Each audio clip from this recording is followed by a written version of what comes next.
বিশ্বজুড়ে যখন গাজায় যুদ্ধ বন্ধের আহ্বান উঠছে তখনই উল্টো পথে হাঁটল যুক্তরাষ্ট্র।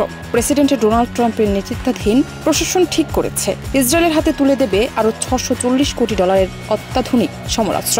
এই অস্ত্রের মধ্যে রয়েছে অ্যাপাচি অ্যাটাক হেলিকপ্টার, ট্যাঙ্ক এবং গোলাবারুদের বিশাল মজুদ।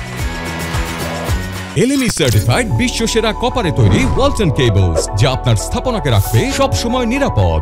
রয়টার্স জানিয়েছে নতুন এই চালানে 30টি AH-64 অ্যাপাচি হেলিকপ্টারের দাম নির্ধারণ করা হয়েছে $380 কোটি।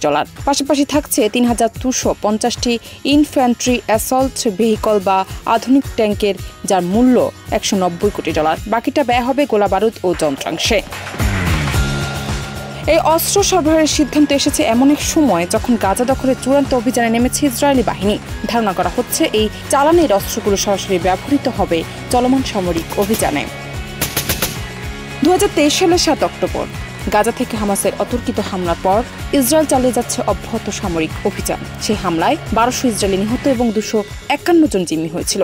এরপর থেকে একের পর এক হামলায় ধ্বংস হয়ে যাচ্ছে গাজার জনপদ, হাসপাতাল, স্কুল, এমনকি শরণার্থী ক্যাম্পও। এখন পর্যন্ত গাজায় প্রাণ হারিয়েছেন 62,000-এরও বেশি মানুষ, আহত হয়েছেন 1,66,000-এরও বেশি।